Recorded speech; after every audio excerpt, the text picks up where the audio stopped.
Thamelani izifundo ze-mathematics, i-accounting, isiZulu, ulimi lwasekhaya, isiNgisi, i-FAL, i-physical science, i-geography, ezobuchwepheshe, i-computer applications technology, kanye namaklasi e-learner wellness, okungukuzilolonga ngokomqondo kanye nomzimba. Lezi zifundo zethulwa nsuku zonke kusukela ngoMsombuluko kuya ngoLwesihlanu, kuqala ngehora lesine kuya kwelesihlanu, u-4 kuya ku-5 ntambama, nangoMgqibelo kusukela ligamanxe ihora lesishiyagalombili, 8:30, kuze kugamanxe ihora lokuqala emini, 1:30. Zithameleni futhi lezi zifundo emsakazweni Ukhozi FM njalo ngoLwesine kusukela ngo-9 kuya ku-10 ebusuku. Ningangena ekhasini lethu lika-Facebook elithi Go Digital SA_movement noma kwi-YouTube uthi Go Digital SA Foundation. Siyethemba nizolijabulela lolu hlelo oluhlose ukunifundisa futhi lulekelele kulokho enikufunda ezikoleni zenu. Luthokozeleni-ke lolu hlelo, nimeme nabo bonke abanye abafundi bebanga le-12 grade 12 ukuze nabo bazuze kulo futhi nonke nicijeleke ukuphumelela kwizivivinyo zenu zokuphela konyaka.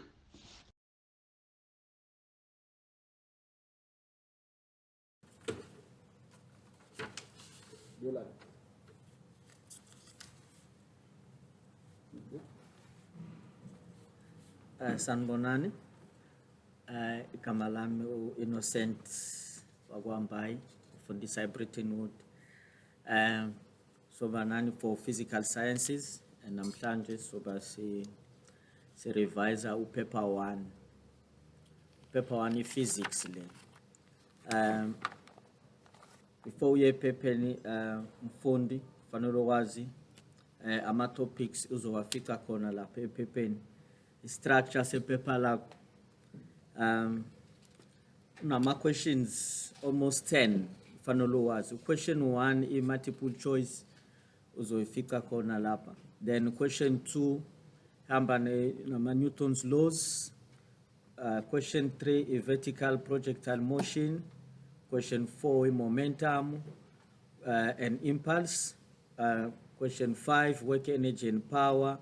Question 6 Doppler effects. Question 7 electrostatics. Question 8 electric circuit. Question 9 electrodynamics and alternating current. And question 10 photoelectric effect. So ama topics lawo uzowafika ku paper 1. Maseliphelele iphepha lawo ama topics ufanele uwazi ukuthi uzowathola khona la. Now ufuna ukukhuluma ngama forces, uzokhuluma ngama topics awu2 namhlanje. Eyodwa yama Newton's laws, bese sobuka ne work energy and power ngoba kade kwenziwa manje ku term 2 i work energy and power. Newton's laws zoqala ngama forces. Mfundi into fanele uyazi ukuthi masikhuluma ngama forces, sikhuluma ngama forces acting on an object.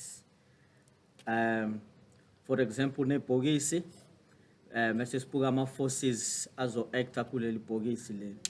Now asibuka ama forces awu5 ajwayelekile. The first one is gravitational force. The gravitational force uyithola ngo sibizwa futhi nge-W, a weight of the object. Uyithola ngokuthi W is m times g, the mass of the object times the gravitational acceleration. Force yesibili normal force. Normal force uyakwazi na ukuyithola usebenzisa i-weight and iphinde ibe nama variant ngoba kungenzeka ukuthi calculate le normal force relative to the weight of the object. Force yesithathu i-frictional force, siyazi ukuthi kune kinetic energy kuphinde kube ne kinetic frictional force kuphinde kube ne static frictional force. I-force yesi4 i-tension force, noma ungasebenzisanga i-tension force kungenzeka kube i-action reaction force. Sibona i-tension makunentambo edonsa ibhokisi then lapho sikhuluma nge-tension. I-action reaction force makuthi kunamabhokisi awu-2, one box is pushing another. Lapho sikhuluma nge-action reaction, like ku-Newton's third law.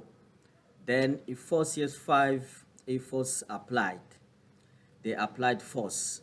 So those are the 5 forces fanele ulindele ukuthi angaphuma ephepheni, because most of the time to draw a free body diagram. You draw a free body diagram for any object NMS. Weight ihlezi ikhona, because that is the force that the earth exerts on that object. So uma uzodweba free body diagram, leyo force leyo ihlezi ikhona. On a free body diagram, you put a dot, then you draw a straight line pointing downward. Yona doesn't have any option. Ihlezi injalo, vertically downward. That is FG. Mese uyayilebela uzothi FG noma uthi i-weight of the object. That is force number 1. Force number 2, sikhulume normal force. I-normal force, for i-normal force ungayithola ngokuthi i-force, option number 1, i-normal force ungayicalculate ngokuthi ilingana ne-gravitational force. Lokhu kwenzeka only makuthi mhlambe ibhokisi lakho lihleli kwi-horizontal surface and wonke ama-forces acting on that box are also horizontal. In that case, sizothi i-normal force yakho ilingana ne-gravitational force. I-option yesibili, makuthi unebhokisi on a horizontal surface, kodwa i-force, applied force is acted at an angle. It acted at an angle. Makuthi force is acted at an angle, kusho ukuthi nama component, kone vertical component. So ibizwa ngo Fy, you calculate as F times sine of the angle, right? That is Fy. Phinde be ne component kuthiwa Fx. Fx uthola as F times cos of the angle. So ngoba kuna lawa ma component awu-2, khona component a vertical. Le component uzoyifaka mawusu calculate i-normal force. If the force lay oblique or it's inclined or acted at an angle, kusho ukuthi i-normal force yakho izoba i-gravitational force minus le Fy. Lokhu kwenzeka ma ukuthi le force applied ibheke phezulu, like a pulling force. But if their force ibheke phansi like a pushing force, then i-normal yakho uzocalculate as Fg plus u-Fy. U-Fy le component ye force applied, that is the vertical component of it. Option 4. Option 4, it's when the box is on an incline. We have an inclined plane. When you have an inclined plane, i-normal yakho izolingana ne-Fg perpendicular. Fg perpendicular calculator as Fg times cos theta. Theta is the angle made by the surface with the horizontal. So ngati mg cos theta. So in normal, it's not always equal to the gravitational force. So that is force number 2. Then force number 3, frictional force. Frictional force, so you calculate as a product, a coefficient of friction and a normal. Coefficient of friction and a normal. Now, ngifuna kunitshengisa ukuthi i-frictional force uzoyithola kufanele wazi ukuthola bani i-normal force. So uma ungakwazi ukuthola i-normal force uzoba nenkinga vele ukuthola i-frictional force ngoba ngokwe-formula i-frictional force it's coefficient of friction times i-normal. I-normal kunendlela eziwu-4 ungakwazi ukuyithola ngayo. Yokuqala sithi i-normal ilingana ne-gravitational force. Lokhu kwenzeka uma uthi ibhokisi lihleli kwi-horizontal surface. Horizontal surface and wonke ama-forces acting on that box are also horizontal. So ungati Fg. I-option yesibili sithe i-normal it's Fg minus Fy. U-Fy urepresenta a component ye force mawukuthi a force that is acting on the box is acted at an angle but i-surface yona i-horizontal. Then option yesithathu sithi normal is Fg plus Fy, the same Fy i-component ye applied force. Then option yesi-4 for normal is Fg cos theta. Normal ulingana ne Fg perpendicular. Right, so uyabona ke uma ucalculate normal in all ama formula la siwashoyo hlezi kune Fg kuno Fg yonke indawo Fg uyangena. So before calculate normal kusho ukuthi fanele wazi ucalculate i-gravitational force. Ingakho ngithi fanele uwathathe in that order. Iforce yokuqala i-gravitational force and mawuthiwa draw a free body diagram. Muso ufaka online ungazi ukuthi bashona kuphi baya kuphi, just draw them according to that particular order. Ufake a point bese uyazibuza wena is there any gravitational force, uthi yes, bese uyadweba lolo line, the vertical line drawing downward, uyayiname leyo force leyo Fg. Then makune normal force, ngoba i-normal force by definition is a force that the surface exerts on an object and it acts perpendicular to the surface.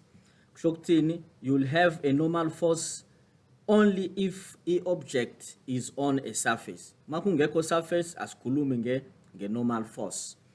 Right. Beside that, i-normal uyakwazi ukuyidweba but enza sure ukuthi uyadweba perpendicular to the surface. Right. The next force is frictional force. The frictional force by definition, it's a force that opposes the motion. Right, the frictional force ingaba is static friction noma ibe kinetic friction. Sibane static friction mago friction oppose a resistor the motion of the object. It always opposes the motion of the object or the tendency to move, the tendency to motion of an object. Right, so it says the opposite. So when not only direction a frictional force ubuka situation a scenario unigezwe yona, then ubuka lili bhokisi liyanga kuphi. Mashona ngaka left i-frictional force yakho ishona ngaka right. Mashona ngaka right, then frictional force ngaka left. Always in opposite direction. The frictional force uyithola kanjalo. Then force number 4, tension force. Maku tension force yona uyibuka ngokuthi kunentambo ejoyina amabhokisi awu2. That will be what tension force. Now, uthola kanjani direction ye tension force ubuka ibhokisi. Makuthi intambo ingaka right kusho ukuthi na le tension idonsa ngaka right. Makuthi le ntambo nje ijoyina leli bhokisi on the left side kusho ukuthi na le tension idonsa ngaka left. So direction ihlezi ikhona. The other force that we can include force yes for the tension, it's a action reaction. Now kuna amabhokisi awu2 but this time intambo ayikho kodwa lamabhokisi ayathintana. So by pushing one box, mhlambe ibhokisi elodwa sithi box A, lesibili sithi box B. Uma ngipusha box A uzopusha now box B. Then Newton's third law, if box B exerts a force on box A, then box A will exert a force on box B will exert a force on box A, and that force will be equal in magnitude but opposite in direction to the force that A exerted on B. Here was a Newton's third law. Then, in that case, kuna ma forces out2. Koni force on box A, so the force that B exert on A, then there is another force on B that we call the force that A exerts on B. Right, so kunjalo in terms of force number 4. Then yokugcina it's the applied force. I-applied force uyayibona yona njengoba uzonikezwa i-scenario so yabona nje i-force i-arrow nje ikhomba ithi F. That F represent what the force applied. Noma mawukuthi ayikho i-force mhlambe uzoba nemoto a scenario include imoto kuzothiwa the engine of the car exert a force suyawazi-ke that is the force that is pulling in any particular direction. So mawudwebe frictional force free body diagram, those are the 5 forces ifanele ube njalo uwabuka njalo: i-gravitational force, i-normal force, i-frictional force, i-tension ne-force applied. In case all of them are khona, kungenzeka ube ne-situation where i-gravitational force yona ihlezi ikhona ngoba for any object with a mass there will always be what a gravitational force. Bese kungaba ne-frictional force kune surface sikhuluma nge-normal, masikhuluma nge-normal kusho ukuthi singakhuluma nge-frictional force. La kungekho khona i-normal kusho ukuthi i-surface ayikho. I-frictional force esikhuluma ngayo asiyona le frictional force as sizoyibiza nge-air friction in case bathi there is air friction, but into sizoyichaza ngala in terms of frictional force it opposes the motion. It always depends on the motion object. Right. Now, beside having lama forces, now so object will only move maguti sine net force. Now, masihlanganisa wonke lama forces lawa asinika into eyodwa esibiza ngani nge-net force. Now, i-net force esisebenzisa kuma calculation sisebenzisa i-net force ehambisana nani ne-motion of the object. Ngoba i-normal force, for example, yona ihlezi perpendicular to the surface. So bona ukuthi masicalculate i-net force i-normal asiyifaki ingoba it is perpendicular to the motion. So thole i-net force masuhlanganisa lama forces akhona mhlambe i-frictional force, ne-tension force, ne-applied force. Then kuba a force of gravity. A force of gravity will always be there in case there is an inclined plane. Kota nayo asiyifake kwi-net force maguti the surface is horizontal. Kota masine incline, i-gravitational force yayifaka ingena as FG parallel. The parallel component ye-gravitational force yona ihlezi idonsa downward, down the slope. FG parallel, i-calculator as FG times sine theta. FG parallel is FG times sine theta. So ilama forces esinawo. Mase sikhuluma nge motion of the object. Now, interferences uthi state of motion. We have 2 states of motion that sikhuluma ngawo. The first one is the object being stationary. Le object le imile. Mawuthi i-object imile kusho ukuthi net force kuleya object le is 0. Mawuhlanganisa wonke lama force akunika bani u0. Right, that is the first state. A stationary object. F net is 0. F net is 0. The second state of motion, it's when an object is moving. A moving object. Kusho ukuthi le object le iyahamba, iyanyakaza. Then sibuyela ku Newton's first law. Newton's first law uthi when an object at rest, that is a stationary object, or moving at a uniform motion, that object will remain in that state unless there is a net force, an unbalanced force acting on it. So, if the object is moving, when there are 2 things, the object can be moving at a constant velocity. So speed object speed has changed. Then we have a constant velocity. Constant velocity ushokutini net force equal to 0. In that case, net force is equal to 0.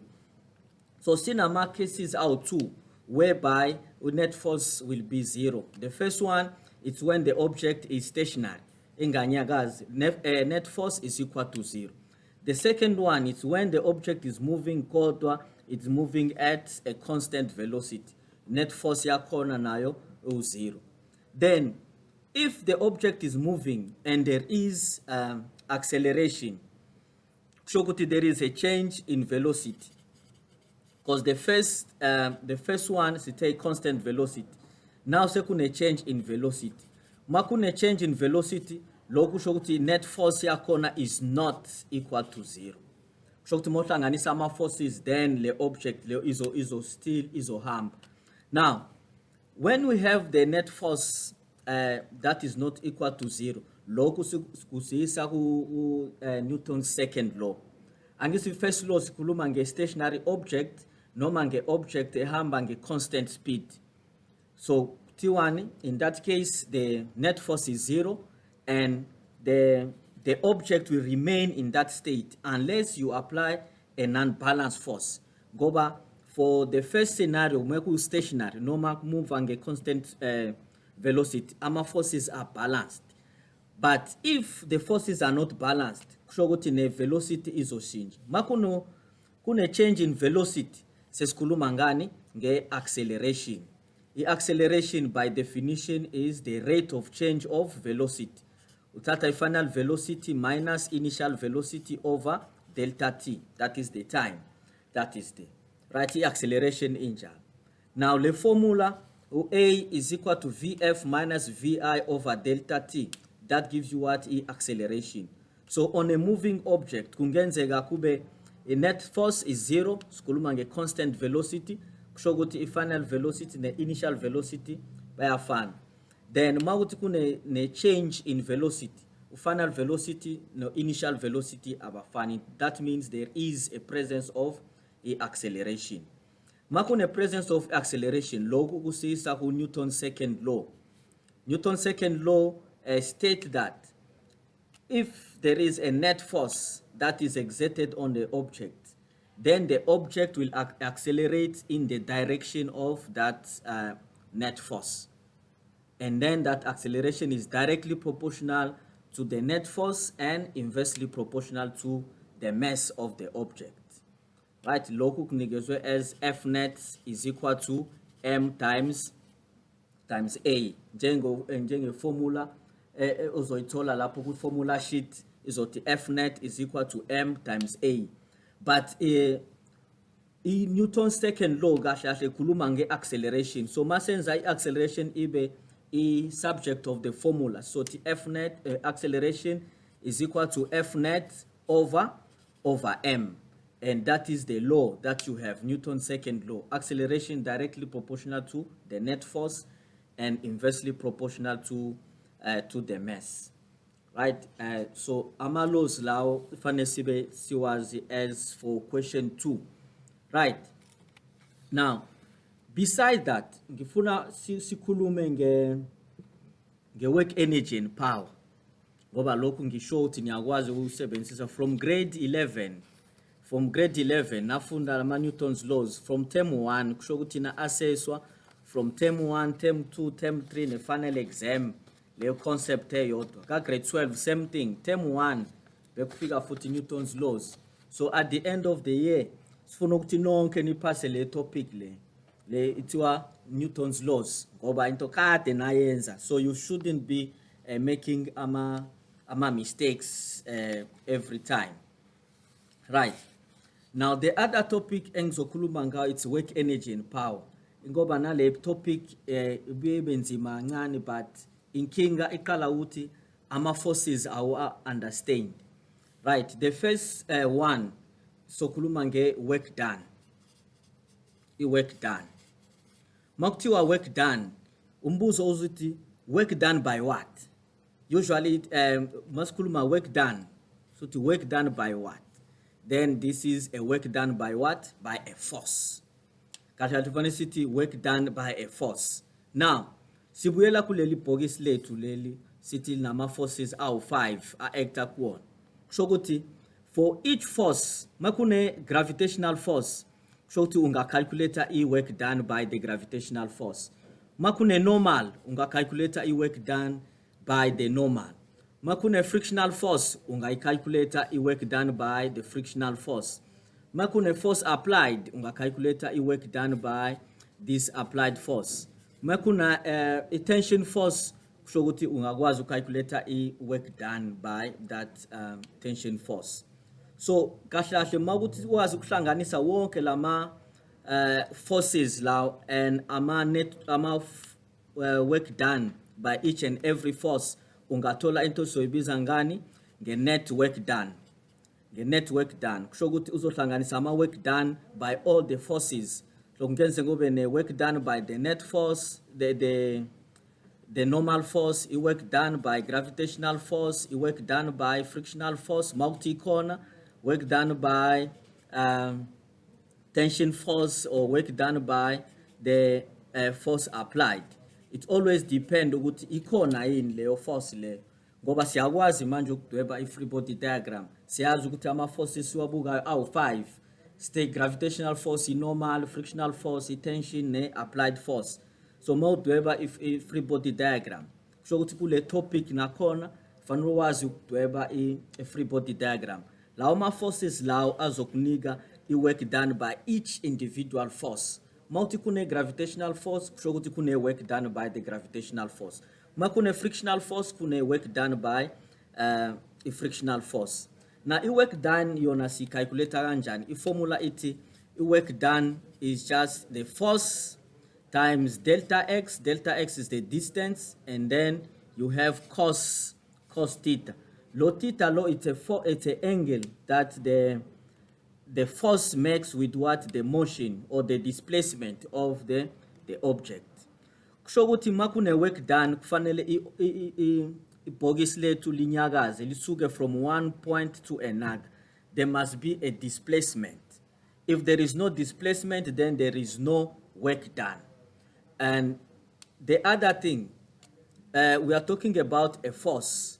And sibona ukuthi kulama forces khona force izoyenza ukuthi i-object ihambe mhlambe ngaka right, kube khona i-force izoyidonsa like i-frictional force yona it opposes the motion. So kungenze ukuthi when the object is there, mayishona ngaka left for example, there is a frictional force ezoyidonsa ngaka right. Then sibuke futhi i-normal yona it's perpendicular to the motion, perpendicular to the surface. So leli bhokisi leli mase lihamba on the surface, there is a normal force yona ikhombe phezulu while i-object yona ihamba horizontal. So kusho ukuthini lokhu? Kusho ukuthi sinama situations awu-3. Ikhona force izohambisana ne-motion ye-object. Kusho ukuthi le force idonsa ngaka left, naleli bhokisi lihamba ngaka left. Then that is the first one. The second one, it's if force ihamba in opposite direction, like a frictional force. Ngoba uma ukuthi leli bhokisi leli hamba ngaka left, a frictional force will go to the right. Then kube ne normal. I-normal yona nje it's perpendicular. Makuthi i-object hamba horizontally, yona it is vertical. Now with those 3 cases, singathi there are 3 types of work done. The first one, so ibiza a positive work done. A positive work done. A positive work done is when the force is in the same direction as the displacement. And remember, kuzoba work done only if the object is moving. So mahamba, then you look at the force that is applied. Any force is hamsana ne motion object. Leo force leo zokuniga a positive work done. The second one, skulumange negative work done. Negative work done is when you have a force, total force is acting opposite to the motion of the object. Like a frictional force, yona izohlezi kuniga ban a negative work done. Ngoba by definition, a frictional force it opposes the motion of the object. Right? Mese kuba kona the third one. The third one is the force that is perpendicular, like a normal force, normal gravitational force, qui horizontal. So in that case, sorting a 0 work done. So sinama work done out 3. The first one is positive work done. The second one is negative work done. And the third one is 0 work done. Right? Now, asibuke indaba yama angle, ngoba site i-formula ye work done iti F times delta X times cos theta. Lo theta lona uhambisana ne angle of the force that the force makes with what? With the displacement of the object. Kwi positive work done, ngoba kuyahambisana i-displacement ne force, kusho ukuthi angle yakhona u-0 degrees Celsius, 0 degrees. And the cos of 0 degrees is what? is 1. Then kube khona negative work done. For a negative work done, kusho ukuthi i-force is in opposite direction. Lapho i-angle it's 180 degrees. Then kube khona u-0 work done. Kusho ukuthi le force ngendlela i-apply ngakhona, it's not whether to the left or to the right, yona ihamba ngendlela yayo, that is perpendicular to it. So i-angle yakhona ingaba u-90 degrees noma ibe 270 degrees. So ma usebenzisa a positive work done, uno 0 somewhere, lokhu uzothi ngoba cos of 0 it's positive 1, so it will give you an answer that is positive.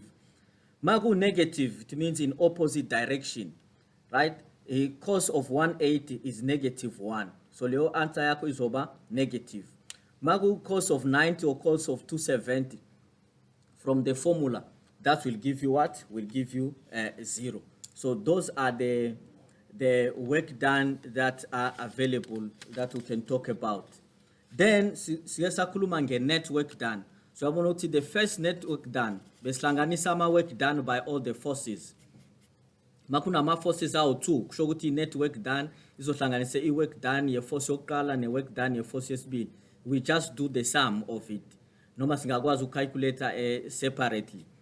Then the other thing, ngoba this lama forces lawo siyakwazi uwahlanganisa sithole bani net force, like we did ku Newton's second law. The net force sasihlanganisa wonke ama forces sithole bani net force. Kusho ukuthi masiwahlanganisa lama forces asinika i-net force, that is one force only. So singasebenzisa leyo net force phinde sithole bani net work done. I-net work done ungayithola futhi nge-net force times delta x times cos of cos theta. Right. Now, if you have that one, so kunendlela yokuqala ucalculate the net work done, ungahlanganisa ama work done by all the forces acting on the object. Noma yesibili ungaqala uhlanganise i-net force on that object, then mase uyathola bani i-net work done. Kusho ukuthi i-object mawukuthi inganyakazi, for example, from the state of motion, u-F net u-0. Mawukuthi F net u-0 kusho ukuthi ne-net work done nayo u-0.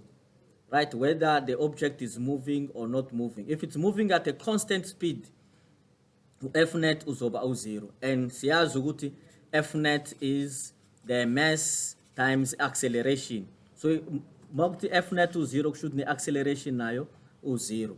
Right. Then the other point we net work done, there is what we call work energy theorem. The work energy theorem, it states that the net work done on an object is equal to the change in the kinetic energy of the object. The change in the kinetic energy of the object. So what do we see here? Sinendlela eziwu-3 zokukhalculate a net work done. There is the first one, uhlanganisa ama work done for all the forces. Noma ungacalculate net work done, usebenzisa the net force. Noma ungasebenzisa work energy theorem. Right. So ungasuka from the first one, mhlambe usebenzisa bakunika i-speed, uthi sishintsha kanjani i-speed sebhokisi or the object that is moving, how it changes. When there is a change, ungakwazi ucalculate leyo change, leyo kinetic energy. Siyakhumbula ukuthi kinetic energy we calculate as half mv squared. It's half the mass of the object times the speed. So massive change in kinetic energy kusho ukuthi sinama velocity awu-2 khona i-final ne-initial velocity. So a change in kinetic energy is over a final kinetic energy minus initial kinetic energy. The final kinetic energy, so the half mvf squared, a final kinetic energy layer, minus half mvi squared. OVI, that is the initial kinetic energy. So ungakwazi kusebenzisa le formula from the theorem, work energy theorem. Masutholile W net, that is the net work done. So ungayifaka kule formula ephezulu okuthiwa the net work done is equal to the sum of the work done that you have.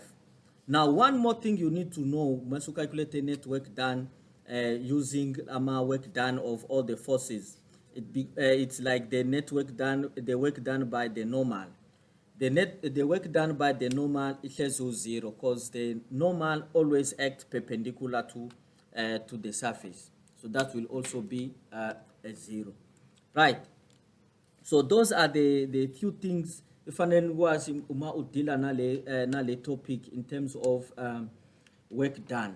So ungakwazi ukusuka kule formula using the theorem, work energy theorem, ikuyise ngala W net when usebenzisa the net force and the displacement and the angle made by the net force, noma ikuyise ngala W net is equal to the work done by the first force plus the work done by the second force or the third force and so on. Ngoba sinama forces out 5 and uyakwazi lo. So yeah. Now, ma kunombuzo khuluma change in the velocity. So uyazi ukuthi ma kune change in the velocity kusho ukuthi kune net force that is not equal to 0. Ma kune net force kusho ukuthi kunani? Kuna net work done as well. Right? So uyakwazi usebenzisa ma formula lawo and then you get it. Right? Now, one more thing, just to prepare you for your exam. Ngoba namhlanje so wenza like 1 or 2 questions. The main thing fanele uyazi ba familiar ne formula sheet. Koni formula sheet kwi paper uzohlezi uyithola nje formula sheet at the end. There are 2 tables.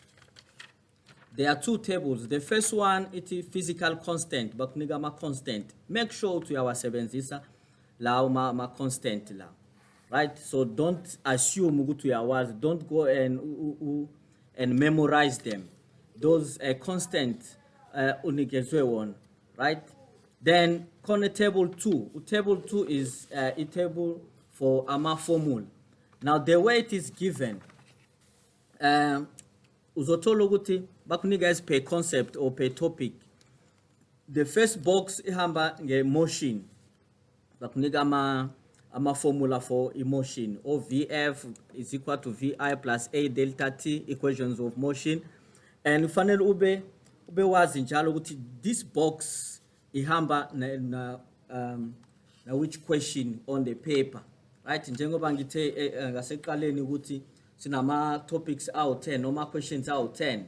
Like question 2 Newton's laws. Ufanele wazi ukuthi okay lama formula ngizowasebenzisa ngizowathatha kuphi. Just be familiar kuleyo formula sheet. Ngoba some definitions and some laws anikezwe vele azinikeziwe kuleli paper. Mongakwazi ukusebenzisa vele angeke kusize ngalutho. Right? The first thing, some definitions makuthiwa define or kuthiwa state the law in word. Yabo mase kuthiwa in word kusho ukuthi lento usunikezwe yona, but just that it comes in a form of a formula. Right? Ngizokunika nje example. Kuthiwa P is equal to M times V. P represent what? Momentum. Angisho I formula leyo already. It P is equal to M times V. Mase kuthiwa define what is momentum. Uvele uyisho lento nje in word njengoba umbuzo zothi state or define this one in word. Uthi P momentum is equal to vele uyabona nje equal sign ikhona. M is the mass times there's a dot, right? Uthi product. Then V is for the velocity. So from the formula definition vele leyo. And definition ukunika 2 marks ephepheni mfundi. So uzothi momentum is equal to the product of the mass and the velocity. Leyo nto le unikezwe yona kwi formula sheet. Right? Now the second thing, khona F net is equal to MA. F net is equal to MA. Lokhu hamsana Newton's second law, and ngithe Newton's second law, it is what? It is a law hamsana ne acceleration. Ngithe ngoba kubhalwe F net is equal to MA. Awenze A ube is subject of the formula. Lokhu kuzokunika banu F net over M. So in that case, ngoba it is a law. Maskuluma nge law, you don't talk about numerator and the denominator. Also, acceleration is directly proportional to the F net ngoba iku numerator. lokho kwi-denominator sothi is inversely proportional to the mass. So ngeke uphinde udideke uma ubuka nje ngeformula enikezwe yona lana kwi-formula sheet. Right, A is equal to F net over M. Then the next thing, is it a definition? Noma, it is a law. Mawuthi kuyi-law, then uzothi A is directly proportional. Kulento uzoyithola kwi-denominator. Right, ngifuna ukunika enye example. For example, Newton's law of universal gravitation. To F is equal to G times M1 times M2 over R squared. Ile formula unikezwe yona. Assume lo G ngoba vele it's a constant. Mase kuthiwa state Newton's law of universal gravitation in word. Yabo mase kuthiwa in word. Awushone khona at the end, at the paper page until the end uzothola formula unikezwe yona. F is equal to M1 times M2. Say this one in word. Angithi kubhalo F is equal to M1 M2. Wena ungasho M1, M umeleni, M umele i-mass, then times kuthiwani i-product le. So this force is ngoba it's a law, khuluma directly proportional na inversely proportional. Mase kubhalwe kanjalo ubona ukuthi on the numerator sino M1 times M2. Lokhu singathini i-product of the masses. On the denominator kuno R squared, I square le and R umele a distance. So this gravitational force is directly proportional to the product of the masses and inversely proportional to the square of the distance. Right? So you get that one. Le formula unikezwe yona. That's why makutiwa state the law but in word ngoba unikezwe yona as a formula. So use the formula sheet to remind you about certain concept. Awudingi uhambe yokrema yonke lento unikezwe yona. Right? Then le formula vele ifana ne formula ye Coulomb's law ku electrostatics. Any other formula ngizokunika yona. W net W net is equal to delta EK, work energy theorem. And makutiwa state work energy theorem in word. By the time you are in word, you go straight at the toward the end of the paper, right, and check. Formula 18, W net is equal to delta EK. Just say this one in word. W net umelen, the net work done. Kuno equal lan, say the net work done is equal to. Uche, there is a delta EK. EK umelen in kinetic energy. Or delta melen change. So just say the work energy theorem states that the net work done on an object is equal to the change in the kinetic energy. If formula le unikezwe yona, then bazokutshela wena state in word. Yabo, I insist la mawubona to in word. I just go there. Just go there unikezwe yona. Then kuna any into iti power. Power nge formula iti P is equal to W over delta T. W over delta T. Any definition futile. It's a formula, koto it's also what a definition unikezwe yona. P is equal to W over delta T. U W umeleni work done. U delta T umeleni is cut. And most of the time makune scat at the denominator skulumange rate. Angisinyagwazi log. Makuno delta T at the bottom skulumange rate. Remember ku acceleration it's a rate of change of velocity. Go by acceleration is Vf minus Vi over delta T. Ingako stay rate of into yenzeka ku numerator. So P umele I power. P is equal to W over delta T. Mese kutiwa define what is power. Shonakon. P is equal to W over T. What is it? A rate. Kwenzekala ni ku numerator kune work done. So the power is a rate at which work is done. Right. The other things on electrostatics. Electrostatics kona into a formula rana ye electric fields at a point. To E is equal to F over Q. In definition, it's not a law. Goba stemaku law uzoti, it is directly proportional kulento zoitola with numerator and inversely proportional kulento zoitola with denominator. Kota le formula E is F over Q. U-E, it's not a law, it is a definition. Maku definition uyibeka kanjeni uzothi it is the numerator per unit denominator. Njengoba kuthiwa E is equal to F over Q. U-E umele i-electric field at a point. U-F umele i-force, u-Q umele ini i-charge. Right, so uzothi i-electric field at a point is a force per unit charge. Ngoba kuyi-definition, it's a force per unit charge. Yonke lento unikezwe yona ikuyi-formula sheet. Then khona enye into ethi V. V is equal to W over Q. Now it's a formula unikezwe yona. Still you can use this one as to define what is the voltage, or to define what is the EMF. V is equal to W. W umele futhi energy over Q, that is a charge. So you can talk about the maximum energy per unit charge. So sebenzisa le formula sheet mfundi khona uzokhumbula yonke into, ngoba you understand amaningi ama formula lana nama definitions, but when you go through paper 1 you will see ukuthi kuna ama definitions amaningi abuya hlanganise ngisho 30%, and most of lama definition unikezwe wona lana kwi formula sheet. So always use that. Make use of the formula sheet, and it will make sure that uhamba kahle and iphepha lakho ulipase kamnandi. So sazohlangana futhi for paper 2 so revise now. Siyabonga bafundi. Siyathemba nifunde kahle nasithokozela isifundo sethu sanamhlanje. Enisethulelwe ngezilokotho ezinhle Ithala libambisene ne-Go Digital SA Foundation. Thamelani ke futhi esilandelayo ngesikhathi sifanayo. Ningakhohlwa ukumema nabanye abafundi bebanga le-12 ukuze nabo basizakale kulolu hlelo. Uma ninemibuzo noma nifisa ukuxhumana nathi, ningasithinta ngokufaka imibuzo yenu kwinombolo yethu ye-WhatsApp ethi 068 151 1072. Mfundi, ungakhohlwa ukubhala isifundo obuza ngaso ngaphambi kokubhala umbuzo wakho.